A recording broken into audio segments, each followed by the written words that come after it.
Good afternoon, boys and girls, and thank you very much for tuning into episode 76 of Love at First Scent with me, Persolaise, coming to you today live from YouTube. If you are watching live and you just watched episode 75, thank you very much for sticking around. If you're watching the recording, you're very welcome.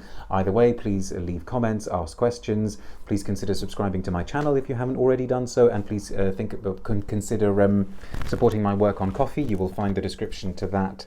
You'll find the link to that in the video description below. I'm just going to go on the tablet to make sure that everything is working fine. Keith says, I'm still watching you. You get the first comment for this video. Thank you very much. Do keep the comments coming. I will respond to them in due course. What we are doing now is we're going to be smelling these two guys, and then we will wait for this video to complete its upload when it's finished, and then I will do a third one today as well, where I will be sharing a quintet of kind of new perfumes with you. I wonder if you've got any guesses as to what they may be, but let's start with these. I'm sure a lot of you are aware of how these work. This is the latest duo from Escentric Molecules. I probably don't need to tell you a huge amount about this, because most of you will be aware of how this brand works. But the Escentric Molecules brand has now got 5 duos. Each scent in their range comes as a pair. So you get Escentric 01 and Molecule 01 and Escentric 02 and Molecule 02 and so on.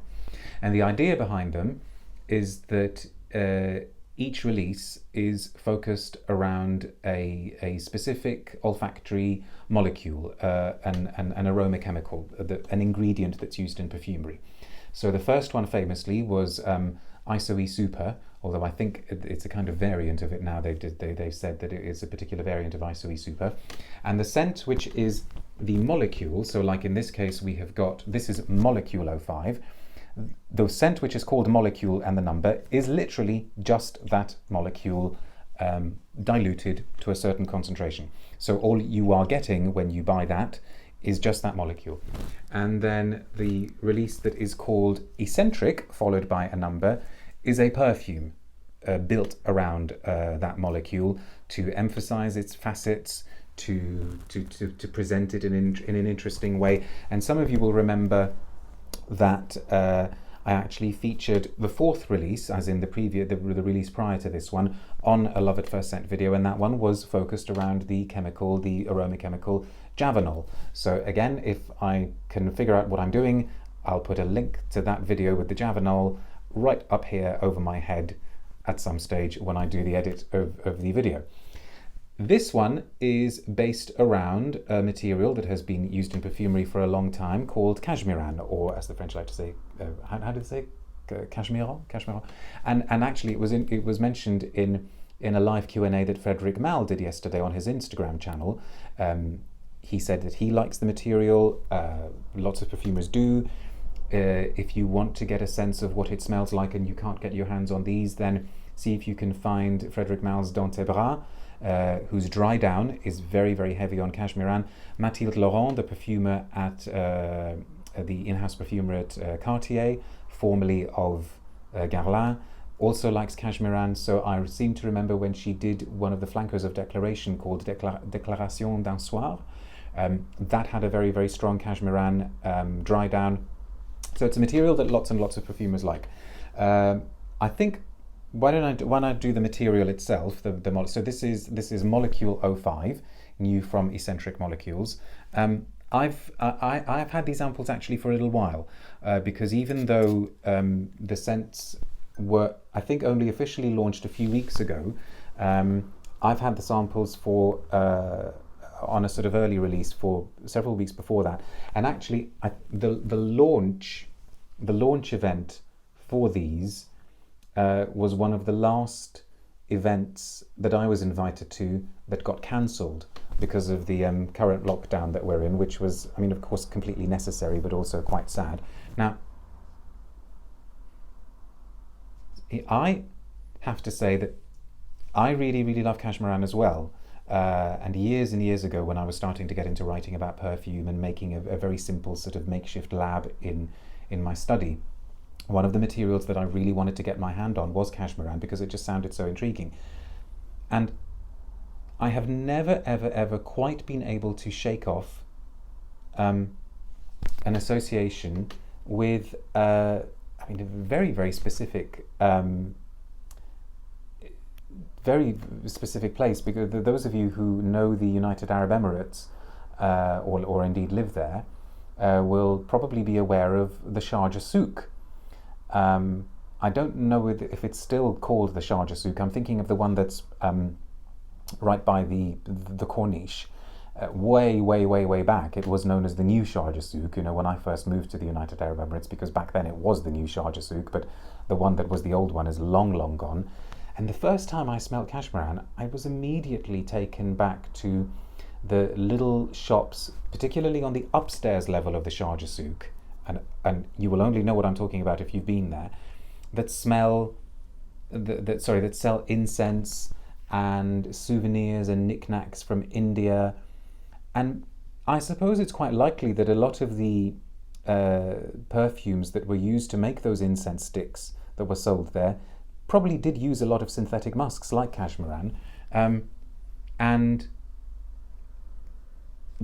so I've never ever been able to smell cashmeran and not get an instant vision of being at the Sharjah Souk, and so I've had to also train myself to move away from that. So to me, it's always smelt exotic. It sort of always smelt of something other, something that sort of conjures images of mystery and travel, and as I say, getting souvenirs and knickknacks from distant places. But what's interesting when I smelt it here is that there seems to be a very, very sort of camphory, outdoorsy, foresty, piney aspect to it as well, which maybe we don't get so much of because if it's used in a perfume, by the time all of the other materials have gone away and we get to the dry down stage, we're also smelling the dry down of the cashmeran, which doesn't necessarily have lots of those piney elements. But if I were to describe it, it's woody, but it's also velvety. It has those outdoorsy facets, which I guess when you say pine, you also realize that you're going into the territory of green. Definitely some kind of sharp floral aspect, like maybe if you wanted to make a rose smell quite sharp, you might pair it up with this. And quite piercing, on its own. When you smell it like this, it has that effect of shooting right up your nose, almost like caramel, which is a material that you can smell. Mind you, a lot of people can't even smell it, in Frédéric Mal's Unrehearsed. So I'll do the perfume in a sec as well. I have to say that it feels very, very sort of mean-spirited giving lukewarm reviews of perfumes in this moment in time, but I guess if I am going to do this, I still need to carry on with my honest hat on. I enjoyed wearing these two, but I can't help but still feel a little bit dubious, a little bit suspicious about the whole Escentric Molecules project. You tell me what you think of it. I guess we need to appreciate or understand those of us watching this video, because I mean it in the nicest possible way, but you guys, if you've come to my channel, you probably know a fair amount about perfume anyway, and you know what you like, you know what you don't like. I don't have the number of subscribers or the number of views on my videos of the people who maybe review perfume in a more casual way. I'm not sort of denigrating those people at all, because there are YouTubers for everybody, and there's an audience for everybody, and people respond to perfume in different ways. But I know from interacting with you and from the comments that I get from you that you know a lot about this stuff anyway.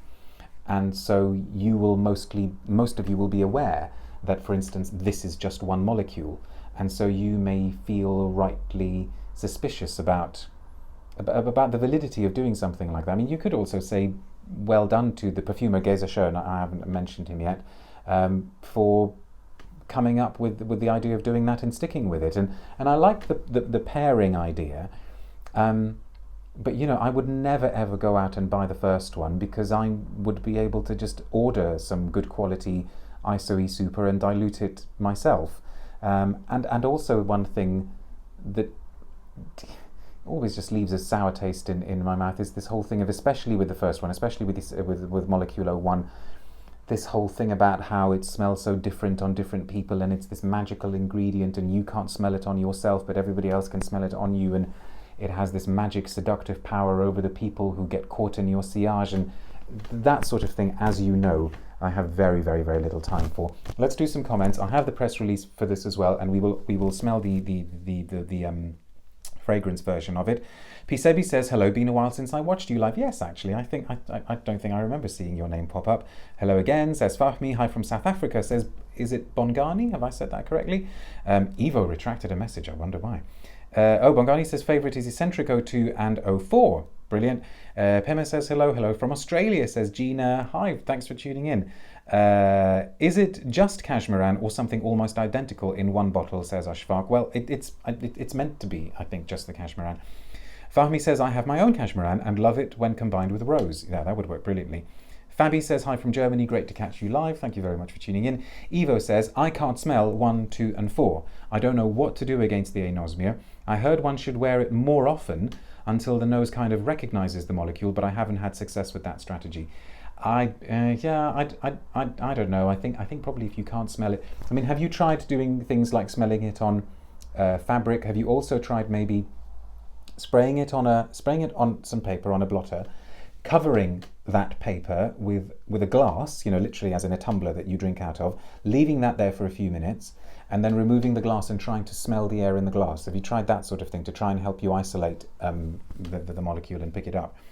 Fahmi says, velvety is the right description. Yes, I've always thought of this as velvety. Tomasz says, the only molecule that I own is that sweet grapefruity cologne called Escentric 04. That's the one based around Javanol. I don't know what kind of molecule is inside of it, but it smells as if there were dozens of various molecules. Yeah, well, Javanol is pretty complex. Umberto says, yes, agree, don't get the idea of the brand. Greetings from Japan, says, I can't read your name, but I can say Ohayo gozaimasu. Thank you very much for tuning in, but it's not going to be morning there, so I suppose I should just say konnichiwa. Lynn says, no, lukewarm is honest when you feel it. Thank you. We don't all appreciate the same things, and it's the emotional reaction the art of perfume can provoke. That is important for me. Brilliant. Thank you very much. Pisebi says, I haven't smelled anything from Escentric, and hi from Australia, says Alice. Thank you very much. 2 people at least watching from Australia. I guess this is the advantage to you folks in Australia of doing it at this time, because I guess that when it's 3 p.m. When it's 3 p.m. for me, it is a little bit too late for you. Oh, evening. That's konbanwa, is that right? Okay. I love the fact that I can learn Japanese as well when I'm doing this. Right, let's smell the perfume version as well. So this is Escentric 05. So like I said, this takes the cashmeran as its central focus, but builds a composed perfume around it. Okay, what some people would call, a normal perfume rather than a perfume with just one molecule in it. Yeah, and this definitely doesn't start like that one. I guess, if you were sort of plotting a graph of the two, the closer that they get to the dry down, the more similar they will smell to each other, because cashmeran is very much a base note, and you would get the largest variation between the two at the top. And what I'm getting is actually a really, really pleasant, very, very sunny, very sort of suitably yellow, citrusy note, maybe even some kind of sweet mandarin. Good morning from Chicago, says Stephen. Thanks for tuning in. It must be pretty early in Chicago, mustn't it? Just thinking, what, 6 a.m. or something? Keith says, I find these fragrances to be interesting, but I haven't liked any enough to buy one as of yet. Fair enough. Maybe actually even grapefruity. Yo, lockdown Persolaise crew in the house, says Rachel. 6:43, says Stephen. Wow, thank you very much for tuning in. From Cornwall. Yeah, big up Cornwall, Rachel. And this smells, the perfume, the composed version smells, I think, much more approachable. One more Australian here says Errata. Oh, I like that tag. It smells much more approachable. There is something a little bit standoffish about the start of the cashmeran on its own. But this smells outdoorsy, whereas the one on its own smells much more nocturnal and internal. You know, it always makes me think of closed spaces. Whereas this, I think, takes the cashmeran out on a stroll through some citrus groves. Or am I just thinking that because we're all cooped up at the moment? Let's see what the press release says. I haven't read it, but from memory, it wasn't a terribly long press release. So what have we got? Is it long? Oh, I can't tell just by looking at it. So, Escentric Molecules 05. Our new molecule, cashmeran, is one of the greats of synthetic chemistry. Warm and woody with a resinous pine note, it's an abstraction of summer on a Mediterranean island. Yeah, this is where things get really, really personal. I mean, I don't get that from cashmeran, as I explained, but I get that vibe from what Geza Schoen has done with the Escentric version. So as it says here, Escentric molecule fragrances are launched in binary pairs. Most pairs are binary. The molecule fragrance consists of a single aroma molecule, pure and singular. The Escentric fragrance takes the nuances of that molecule and riffs on them with the addition of further ingredients. Quote from Geza Schoen, with Escentric 05, I wanted to create a different kind of summer fragrance. Instead of the usual aqueous notes, I was inspired by walking up from the sea on a hot afternoon through dry aromatic Mediterranean herbs and trees. And yeah, actually, I'll give him that. No, I'll go along with that. I believe that. So what else have we got? It says here that molecule 05 is nothing but the molecule cashmeran, pure and singular. It has an unusually complex character for a single molecule. It combines a cocooning, absolutely musky softness with dry aromatic woodiness and a sweet and resinous pine note. And it says here that cashmeran was created in a lab at IFF in the late 70s. And there's a bit of blurb as well about the Escentric one. Where can we get to start reading from it? Molecule 05 cashmeran is dry, radiant, warm and woody with an unexpected touch of pine resin. That gave me, this is Geza Schoen, the idea of creating a different kind of summer fragrance. I wanted to recreate the experience of being on an island in the Mediterranean, like the one where I've spent so many summers. What you notice as you walk up the path from the sea is how the heat changes plants and trees. They turn dry, resinous and aromatic. The top note of Escentric 05 is very simple, bergamot, okay, to keep things light, and orange, an ingredient which has an emotional tone to it, bright and happy. It reflects the orange groves that cover this island.